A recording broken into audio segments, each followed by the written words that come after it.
Hi எல்லாருக்கும் good morning. இந்த வீடியோவில் என்ன பார்க்க போகிறோம்னா, வீட்டிலேயே நம்ம எப்படி தர்பூசணி செடி வளர்க்குறதுன்னா.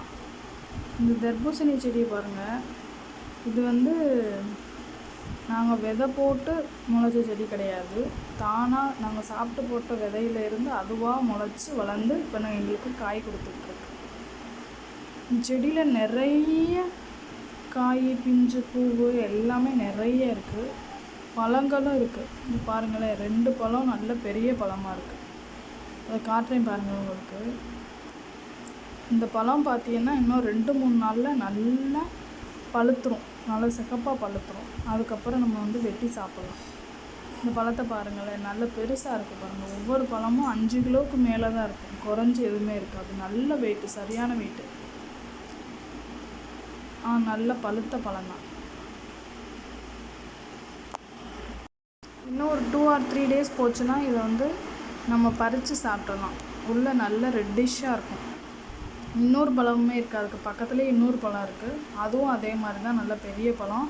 அதை விட இது கொஞ்சம் இன்னும் பழுக்க வேண்டியிருக்கு. செடி ஃபுல்லாமே நிறைய பழம், குட்டி குட்டி பழமும் நிறைய இருக்குது. அதில் பாதி ஒரு மாதிரி டேமேஜ் ஆகிடுது. செடியில் காய்க்கிற எல்லா பழமுமே ஒரே மாதிரி இருக்காது. ஒரு சில காய் இந்த முனியில் ஒரு மாதிரி கருப்பாக, ஒரு சில காய் வரையிலேயே அது வெம்பிடுது. அந்த மாதிரி நிறைய டேமேஜும் வரும். ஏன்னா இதுக்கு நம்ம எந்த விதமான உரமும் கொடுக்கறது கிடையாதுல்ல, அது தானாக முளைக்கிறது தானே. இப்போ வெளியே வாங்குகிற பழம்லாம் ஆர்டிஃபிஷியலாக அதில் ஏதாச்சும் சேர்த்துருப்பாங்க, உரம் போட்டிருப்பாங்க. அதெல்லாம் இல்லாமல் நம்ம வீட்டிலே தானாக முளைக்கிறதுனால எல்லா பழமுமே அது காய்க்கு வர்றது கிடையாது. ஒரு சில பழம் வெம்பிடுது, ஒரு சில பழம் ரொம்ப டேமேஜ் ஆகிடுது. குட்டி பழம்லாம் நான் உங்களுக்கு காட்டுறேன் பாருங்கள். இந்த பழத்தை பாருங்கள், இது டேமேஜ் ஆன பழம் தான். அதை பாதியை வெட்டிட்டு பாதியை சாப்பிட்லாம், நல்லாயிருக்கும். டேஸ்ட்டுமே நல்லா தான் இருக்கும். குட்டி குட்டி பழமும் இன்னும் செடியில் நிறைய இருக்குது பாருங்கள், காட்டுறேன்.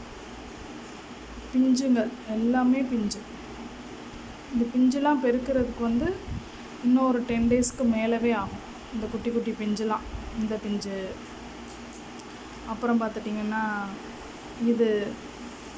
இதெல்லாம் கொஞ்சம் டேமேஜ் ஆயிடுச்சு. இதெல்லாம் வர்றதுக்கு ஒரு 6 daysல இன்னும் நல்ல பெருசாயிரும். இந்த பழத்தை பாருங்கள், இந்த பழம் இன்னொரு 5 days போனோம்னா இது கொஞ்சம் நல்ல பெருசாயிரும். இந்த செடி ஃபுல்லாக குட்டி குட்டி பிஞ்சு. நான் காட்டுறேன் பாருங்கள், குட்டி பிஞ்சுகளை என்னென்னு. இந்த குட்டி பிஞ்சு தெரியுதா?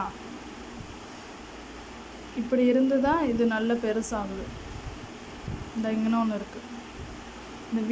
இந்த வீடியோ உங்களுக்கு பிடிச்சிருந்துச்சுன்னா லைக் பண்ணுங்கள், சப்ஸ்கிரைப் பண்ணுங்கள், சப்போர்ட் பண்ணுங்கள். நெக்ஸ்ட் வீடியோவில் பார்க்கலாம். பாய்.